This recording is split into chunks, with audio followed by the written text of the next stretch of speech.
आइए आज की परम मंगलमयी कथा में प्रवेश करने से पहले कुछ क्षण भगवान नाम संकीर्तन, तत्पश्चात भगवत चर्चा। बोलो गोविंद भगवान की जय हो।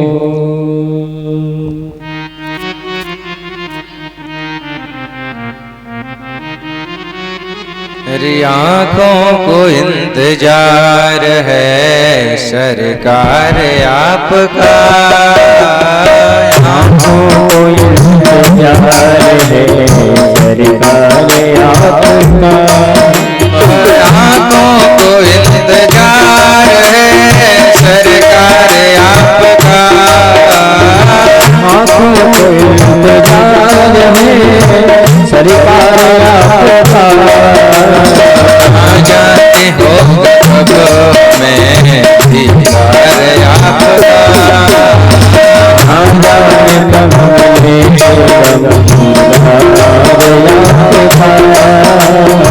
आंखों को इंतजार सरकार आपका।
दर्शन किया सजल में खाली हटाइए, दर्शन किया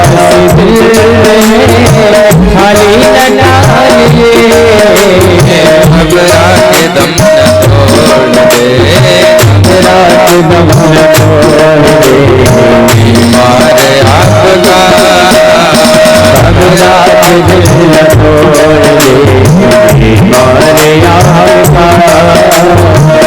जाने होगा कब हमें, जाने होगा कब हमें दीदार आपका, जाने दीदार आपका। आँखों को इंतजार है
जाऊं कहाँ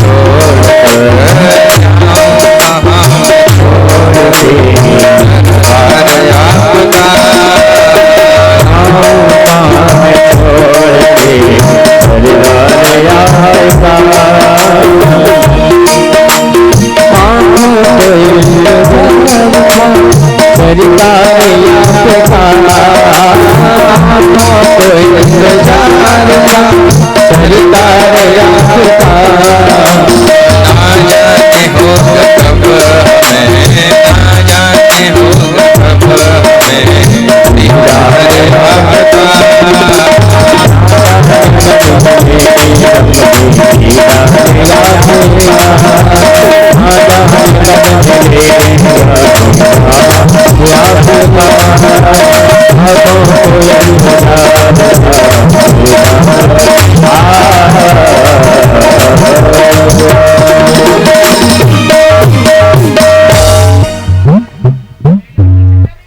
वृंदावन बिहारी लाल की।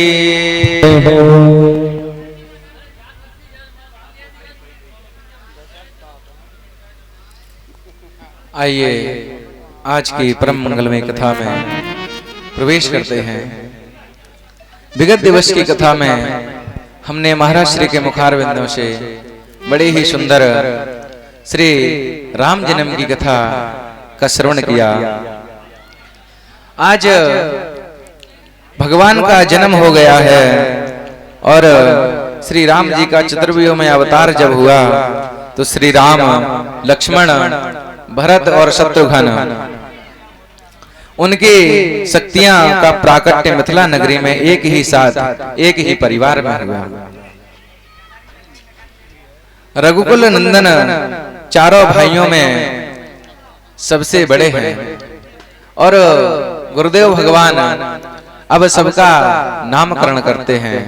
तो सबसे पहले नामकरण का जो विधि है वो नीचे से नामकरण करना प्रारंभ किया। सबसे पहले सबसे छोटे वाले भाई का, फिर उनसे बड़े, फिर उनसे बड़े, फिर श्री रामचंद्र जी का गुरुदेव भगवान नामकरण करते हैं कि सबसे पहले हम नीचे की तरफ से शुरुआत करेंगे। श्री राम तत्व को पाने के लिए हमें सबसे छोटे अनुज श्री शत्रुघ्न जी का आश्रय लेना पड़ेगा, क्योंकि जो हमारे मन में शत्रु भरे पड़े हैं, जब हम शत्रुघ्न भगवान की भक्ति करेंगे, पूजा करेंगे, तो हमारे जो मन में जो शत्रु भरे हुए हैं ये नष्ट हो जाएंगे। कौन कौन से शत्रु हैं?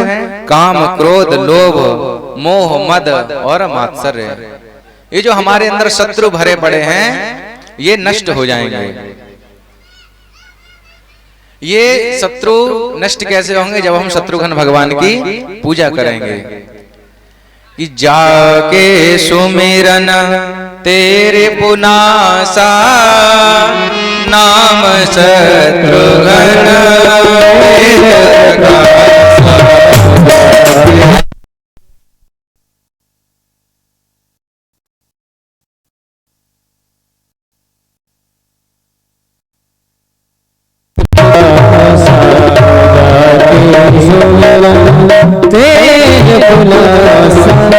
नाम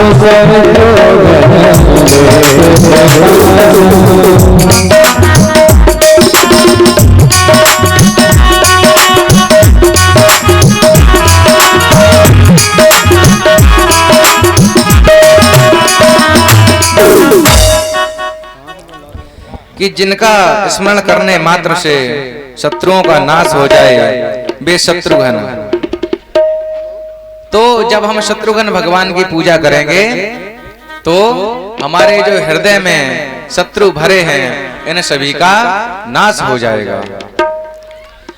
जब हम शत्रुघ्न भगवान की पूजा प्रारंभ कर देंगे और शत्रुघ्न भगवान की पूजा जब हम करेंगे तो शत्रुओं का नाश हो जाएगा, क्योंकि जब तक हमारे हृदय में शत्रु भरे रहेंगे तब तक हमारे हृदय में श्री रामचंद्र जी विराजमान नहीं होंगे।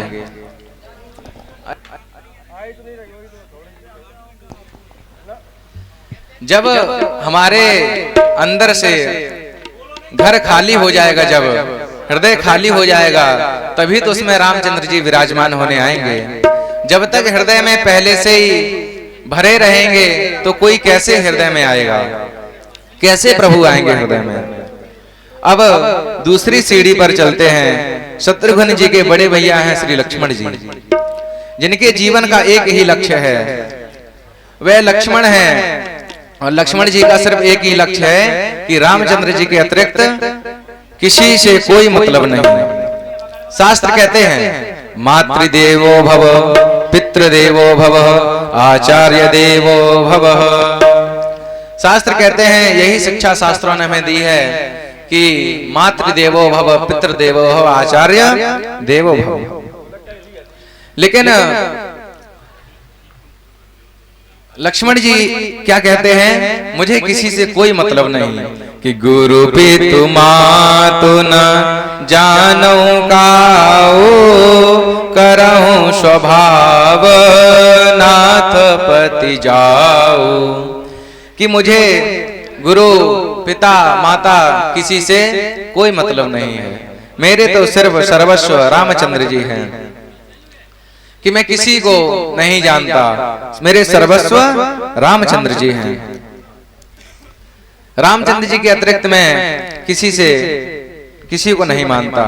कि माता रामो मत पिता रामचंद्र, सर्वं स्वामी रामो मत सखा रामभद्रा, सर्वस्वं मे रामचंद्रो दयालुर्नान्यं जने नैव जाने न जाने।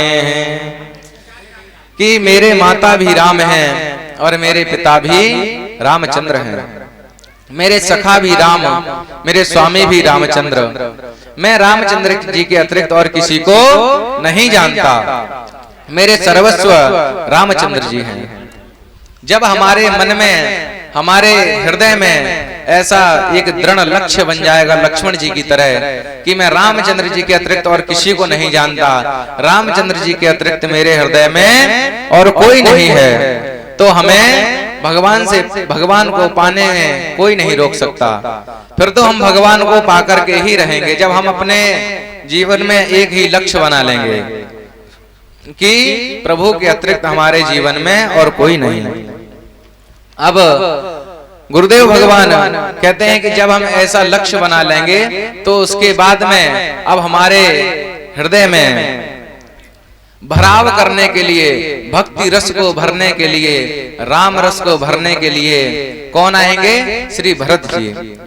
भरत जी क्या करते हैं? भरत जी राम रस को भरने का काम करते हैं कि भरत चरित करि नेमु, तुलसी जो सादर सुनहि, सिय राम पद प्रेमो, अवश्य होई भवरस विरति। कि जब हमारा हृदय श्री रामचंद्र जी की भक्ति से परिपूर्ण हो जाएगा, भर जाएगा, तब भरत जी यही काम करते हैं, हमारे हृदय में राम रस भरते हैं। ये मोह रूपी रस जो भरा हुआ है इसे निकाल देते हैं, माया रूपी रस जो भरा हुआ है इसे निकाल देते हैं और हमारे हृदय में राम रस को भर देते हैं। और जब हृदय में राम रस भर जाएगा, जब हृदय में राम रस भर जाएगा तो रामचंद्र जी को तो आना ही पड़ेगा, रामचंद्र जी को तो आना ही पड़ेगा। जो योगियों के हृदय में रमण करते हैं, जो योगी जिस तत्व में रमण करें वही तो राम है। और श्री राम हमारे हृदय में इस प्रकार आते हैं कि जब हम ये तीनों सोपान पार कर लेंगे तब श्री रामचंद्र जी हृदय में अवधपुरी बनकर प्रकट हो जाएंगे।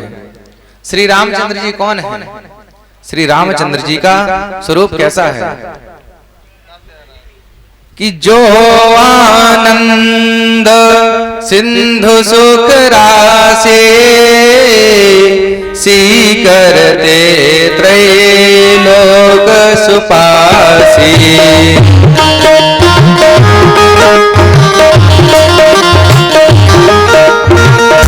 जो आनंद सिंधु सुख राशि,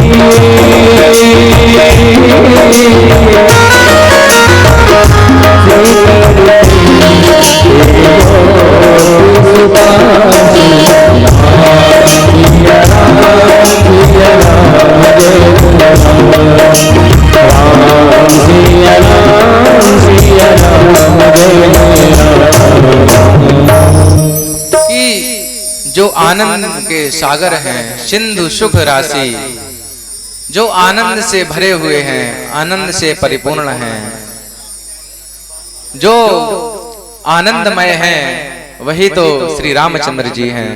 और जब आनंद ही हमारे हृदय में आ जाएंगे तो हमें ये बाहर की जो ये विषयानंद है ये हमें नहीं सताएगा। आनंद ही जब हमारे हृदय में आ जाएगा तो गुरुदेव भगवान सभी चारों भ्राताओं का नामकरण कर रहे हैं। और जब सभी का नामकरण कर देते हैं तो अब सुखदेव जी महाराज कहते हैं, राजन परीक्षित, अब आपने सूर्यवंश की कथा श्रवण कर ली है, अब आइए चंद्रवंश की पुण्यमयी कथा का श्रवण करें। चंद्रवंश की कथा का श्रवण करें। अथातः श्रूयतां राजन् वंशः सोमस्य पावनः यस्मिन्नैलादयो भूपा कीर्त्यर्थे पुण्य कीर्तयः। सुखदेव जी कहते हैं, राजन अब चंद्रवंश की पुण्यमयी कथा में प्रवेश करते हैं। सबसे पहले भगवान नारायण की नाभि से कमल, कमल से ब्रह्मा जी के बेटा अत्रि मुनि का बेटा चंद्रमा, जिनसे ही ये चंद्रवंश चला है। चंद्रमा के द्वारा ही चंद्रवंश चला है। चंद्रमा के बेटा हुए बुध के बेटा हुए पुरुरवा, इन्हीं पुरुरवा का दूसरा नाम एल रखा गया। और राजा एल का विवाह उर्वशी अप्सरा से हुआ था। राजा एल का विवाह उर्वशी अप्सरा से हुआ था। और इनके पुत्र थे आयु, सत्यायु, रय, जय, विजय आदि इनके 6 बेटा थे। 6 पुत्र हुए इनको। इन्हीं के प्रतापी वंश में आगे चलकर महाराज नहुस का जन्म हुआ। नहुस के भी पुत्र थे यति, ययाति, संयाति, अयाति, वियति, कृति। इनके भी 6 बेटा हुए। और इनकी बेटी देवयानी से और दूसरा विवाह बृहस्पति की पुत्री शर्मिष्ठा से हुआ। इनका विवाह हुआ देवयानी और शर्मिष्ठा से। ययाति को पुत्र हुए यदु, तुर्वसु, हृदु, अनुपुरु आदि 5 संतानें हुई। इन्हीं 5 संतानों में से जो पुरु महाराज थे, जो पिता का अनन्य भक्त हुआ था, शुक्राचार्य जी के श्राप के कारण जब ययाति महाराज बूढ़े हो गए, ययाति महाराज को शुक्राचार्य जी ने श्राप दिया था कि जाओ तुम वृद्ध हो जाओगे। तब ययाति महाराज बोले कि प्रभु आपको संसारिक लोग क्या कहेंगे, आपने अपनी पुत्री का विवाह हमसे किया है, हमारे साथ किया है, तो संसारिक लोग आपसे क्या कहेंगे कि एक बूढ़े के साथ अपनी पुत्री का विवाह कर दिया। बताओ सांसारिक लोग आपसे क्या कहेंगे। तो शुक्राचार्य जी कहते हैं श्राप तो हो गया, अब इसे वापस नहीं ले सकते, लेकिन इसमें हम सुधार ये कर रहे हैं कि यदि कोई अपनी आयु तुम्हें दे दे, अपनी युवावस्था तुम्हें दे दे और तुम्हारी युवावस्था स्वयं ले ले, तो ये इसका बदल सकते हैं ऐसे। तो ययाति महाराज जब वृद्धावस्था में पहुंचे तो पुरु महाराज ने उनकी वृद्धावस्था अपने ऊपर धारण कर ली और अपनी युवावस्था अपने पिता को दे दी। इसीलिए ययाति महाराज ने पुरु को ही सम्राट घोषित कर दिया और अन्य पुत्रों को श्रापित कर दिया कि जाओ तुम्हारे वंश में कोई भी चक्रवर्ती सम्राट नहीं होगा। और सुखदेव जी महाराज कहते हैं परीक्षित, इन्हीं पुरु महाराज के ही वंश में, इन्हीं पुरु महाराज के वंश में दुष्यंत का जन्म हुआ। इन्हीं के बड़े प्रतापी पुत्र भरत